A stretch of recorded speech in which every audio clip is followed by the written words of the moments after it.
The wind carried the smell of whiskey and kerosene through the crooked boards of the gambling hall. Lantern light trembled across the warped floor, throwing long shadows like snakes. Clara's cheek burned where the back of a hand had already landed. She stood straight anyway, chin high, eyes sharp.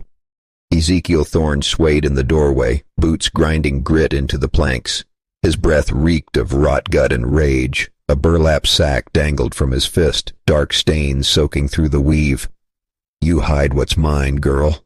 His voice rasped like a saw blade. "Think you can play me for a fool?" Clara didn't flinch. "I hid nothing." He stepped closer, the floorboards groaning beneath his weight. "Liar." The word snapped like a whip. Narration filled the silence like the low roll of thunder. Out here, a man's temper could strike quicker than lightning, and the law rode too far behind to catch it. Ezekiel hurled the sack onto the table. Coins clattered, but something heavier thudded, a sound that made Clara's stomach twist. Dust rose in a dull gray cloud, curling in the lantern light. Her heart pounded. What's in that sack? Ezekiel's eyes gleamed cruel. This is what happens to thieves. He seized her arm, fingers like iron. She smelled the sweat and smoke on his coat, felt the bite of his grip. "Let me go," she hissed. "You ain't going nowhere." He yanked her toward the door, boots dragging across the dusty floor.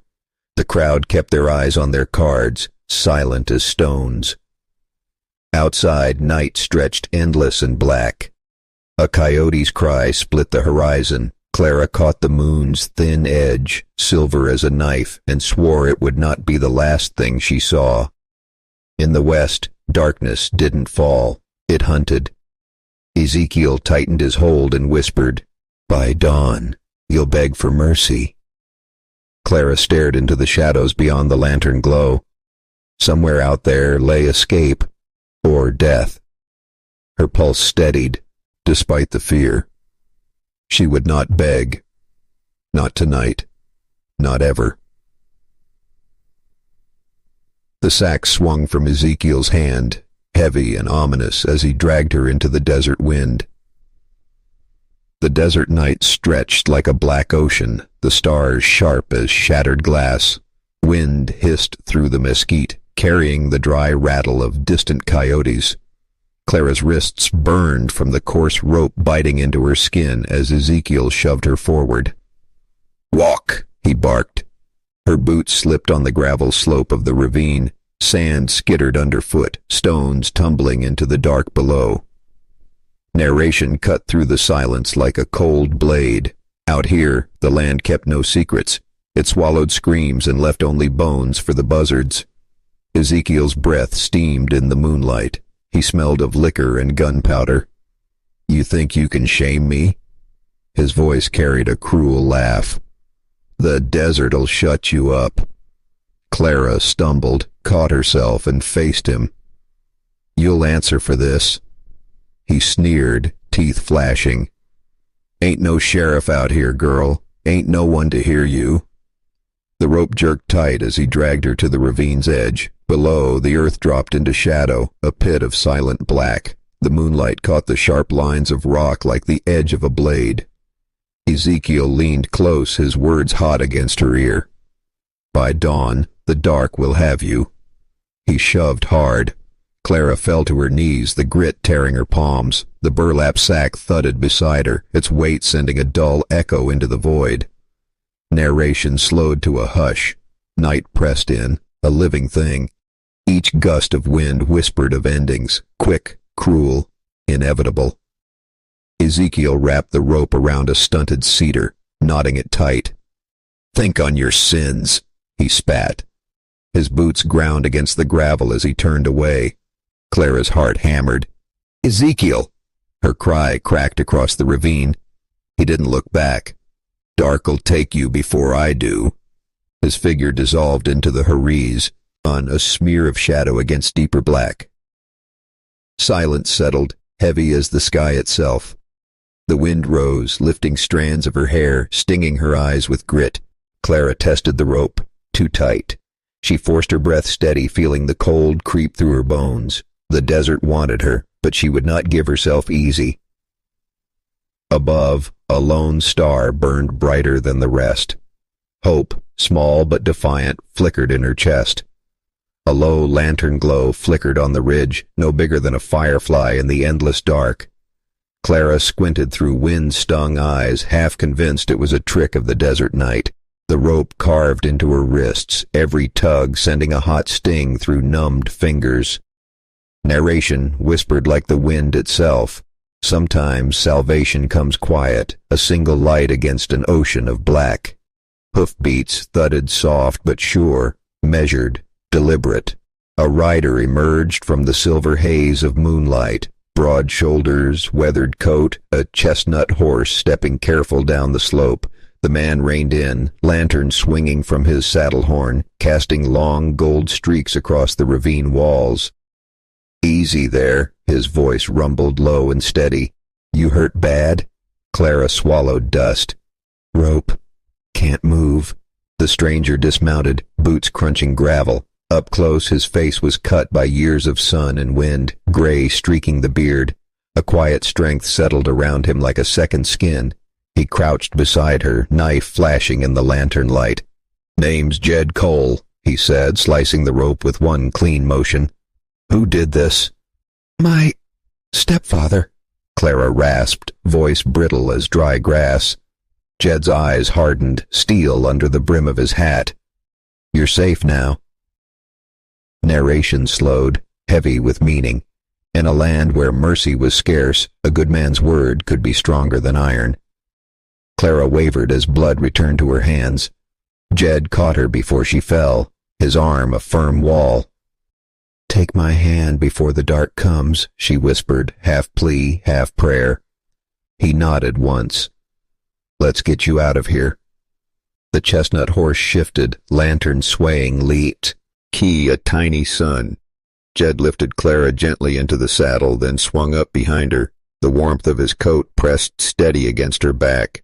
They rode through the black desert, hooves drumming a slow heartbeat. The cold bit hard, but the lantern's glow wrapped them in a fragile circle of light. Hope rode with them. The narration breathed, a flicker that refused to die, even as the night tried to swallow the world whole. Behind them, the ravine lay silent, the rope hanging empty in the moonlit wind. Dawn crept over the horizon, painting the prairie in bruised purples and pale golds. Clara pressed her forehead against the worn wood of Jed's porch, eyes straining toward the distant ridge. Dust curled in the morning light, ghosting across the boards with every breeze. Narration lingered soft but tense. In the west, danger never truly sleeps. It prowls just beyond the dawn, waiting for a careless moment. Boots struck the dirt with sharp authority. Ezekiel appeared, silhouette jagged against the rising sun, rifle slung over a shoulder. His gait was confident, predatory, like a wolf stalking through sparse grass. "Thought you could hide," he sneered, voice carrying over the still air. "She's mine." Clara's pulse quickened, her fists clenched at her sides, nails biting into palms. Jed stepped onto the porch, wide brim casting a shadow over his eyes, hand resting near his holster. "Not today," he said, voice low, steady. "Not ever again." Ezekiel froze, calculating, then spat into the dust. "You think you can stop me, old man?" Jed didn't move. Silence stretched, heavy as the prairie itself. A hawk called somewhere above, wings slicing the morning sky. Narration cut through, painting the tension. Sometimes courage isn't loud. Sometimes it's a hand on a holster, a calm breath, the promise of standing firm even when fear scratches at your bones. Clara's eyes darted from the rifle to her stepfather's sneer, then to Jed. "He will protect me. He must." Ezekiel's jaw tightened. He took a slow step closer, then another, boots crunching the gravel. Jed's hand twitched near the gun, a shadow of steel beneath the leather. "I'll be back," Ezekiel hissed, retreating just enough to keep the threat alive. Dust kicked up behind him as he disappeared over the ridge. Clara exhaled, trembling. Jed's shadow fell over her like a shield. "Safe, for now," he said, voice softer, almost a whisper. Narration settled into cautious relief. In a world of gun smoke and betrayal, sometimes the first victory is simply standing your ground, letting the night see you unbroken. Clara's fingers brushed the porch rail, grit under her nails, heart still hammering. She glanced at Jed, understanding without words that the battle was far from over, but for this morning at least, they had won the first stand. The first light of dawn spilled across the prairie, turning dust into gold and shadows into long, thin knives. Clara pressed herself against the weathered boards of Jed's porch, heart hammering in her chest. Every rustle of sage or creak of a door made her jump. Narration wove through the quiet. In the west, danger never sleeps. It waits, patient and cruel, just beyond the edge of the light. Boots pounded the dirt. Clara's breath caught. Ezekiel appeared on the ridge, rifle slung over one shoulder, hat pulled low. His silhouette was sharp, jagged against the rising sun, every movement a promise of violence. "Thought you could hide," he called, voice rough as gravel. "She's mine." Clara's hands trembled. Her jaw tightened as she shifted behind the railing, eyes flicking to Jed. He stepped forward, tall and steady, wide-brimmed shadow hiding the hard lines of his face. One hand hovered near his holster. "Not today," Jed said, voice calm, steady, like the prairie itself. "Not ever again." Ezekiel spat onto the porch boards. "You think an old man can up me?" Silence fell. The wind carried only the distant caw of a raven and the rustle of dry grass. Every second stretched long, tight, dangerous. Narration cut deep. Sometimes courage isn't in the gunshot or the fight. Sometimes it's the stillness before the storm, the promise that you will not yield. Ezekiel's lips curled into a sneer as he took a step closer. Boots ground grit into the dirt, rhythmical and threatening. Jed's hand twitched, a shadow of steel resting just beneath leather. Clara's heart surged. She drew in a breath and whispered, "He won't hurt me. He can't." The words were half prayer, half defiance. Ezekiel paused, narrowed eyes scanning Jed's stance, the porch, the girl behind him. Then, with a final hiss, he backed away, disappearing over the ridge. Dust kicked up behind him like smoke from a retreating fire. Clara exhaled, trembling but alive. Jed lowered his hand, voice softening as he spoke. "Safe. For now." Narration lingered over the quiet. In a land of treachery and gunpowder, the first victory is standing your ground, unwavering, letting the morning see that you are unbroken. Clara's fingers brushed the porch rail, grit pressing into her skin. She glanced at Jed, understanding without words that this battle was far from over. But for now, the dawn had brought them fragile, hard-won peace. The town of Dry Creek emerged from the morning haze like a forgotten painting. Dusty streets, clapboard buildings, and the distant clang of a blacksmith hammering rhythm into iron. Clara rode beside Jed, chest tight, pulse still racing from the encounter with Ezekiel. Narration drifted over the scene. Here, in towns like these, the law moved slower than the wind over the plains, but when it came, it carried weight heavier than a man's pride. The sheriff's office stood at the end of Main Street, modest but resolute. A bell above the door jangled as Jed pushed. It opened, the scent of leather, tobacco, and wood smoke rolling out to meet them. Behind the counter, Sheriff Marlowe, a gray-haired man with lines etched like canyons into his face, looked up. "What brings you here?" His voice was even, measured, the kind that could calm a room or raise a man's fear with a single glance. Jed lifted Clara's chin gently. "This girl needs protection, and Ezekiel Thorne brought nothing but trouble. He's violent, dangerous. We need the law." Clara's voice, soft but firm, cut through the air. He tried to leave me for dead in the ravine." The sheriff's eyes narrowed, gaze hardening like steel. "Did he now?" He pushed back his chair and stood, boots thudding against the wooden floor. "If he's done this here, he'll answer for it." Narration lingered over Clara's trembling hands. In a world where fists and iron often outran justice, sometimes the promise of the law was the first true light of hope. Sheriff Marlowe scribbled notes in a weathered ledger, the quill scratching like distant hooves. Jed watched, silent sentinel, while Clara's breathing slowly found rhythm again. "You'll testify?" the sheriff asked, voice gentle beneath the stern edge. Clara met his gaze, eyes glinting with determination. "I will." Outside, the sun climbed higher, casting long shadows across the street. Horses shifted, merchants called out, and for the first time in days, Clara felt a thread of safety weaving through the tension in her chest. Jed rested a steadying hand on her shoulder. "The law's slow, but it's coming." The sunset bled red across the horizon, turning the prairie into a canvas of fire and shadow. Clara stood at the edge of the cabin porch, rifle clutched in trembling hands, eyes scanning the flickering light of distant torches. Jed's silhouette was steady behind her, boots planted firm, hand brushing the worn grip of his revolver. Narration settled like smoke over the scene. Night in the west had a rhythm of its own. The hooves of men who meant death beat like war drums, echoing across the plains, and tonight the darkness came to Clay's, and what was never his. From the ridge, Ezekiel appeared, flanked by 3 ragged men, their faces half hidden under brimmed hats, coats spattered with dust and sweat. "She's mine," Ezekiel shouted, voice raw with rage and liquor. "Give her back, Cole, or burn with me."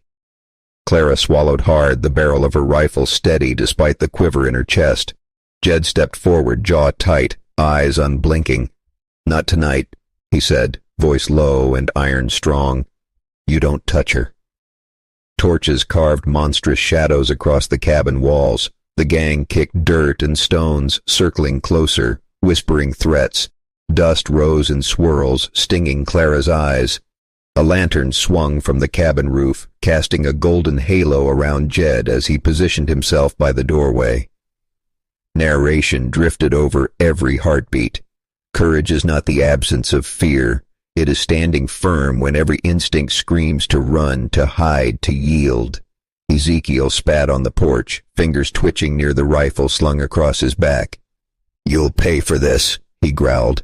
Clara's pulse thundered, but she raised her rifle anyway, hands steadying on the wood grain. Jed's eyes met hers, silent reassurance passing between them. The first shot rang out, a distant crack, echoing across the valley like a storm breaking. Torches swayed as the men froze, calculating, waiting. Then another, and another. The night exploded into chaos, dust, gun smoke, and the smell of burnt timber. Horses reared, hooves clattering against the hard-packed earth.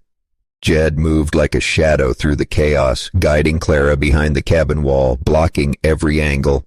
Gunfire shattered the still night, ringing across the prairie like a bell tolling doom. Smoke coiled into the stars as Jed pressed Clara behind the cabin wall, every nerve taut with tension. The gang moved like shadows, hooves pounding, boots sliding in the grit and dust. Narration cut through the sea. Chaos. The West does not forgive hesitation. Violence rides fast, and only the steady survive. But sometimes help comes not in silence, but with the roar of justice. A distant whistle split the air. Ull.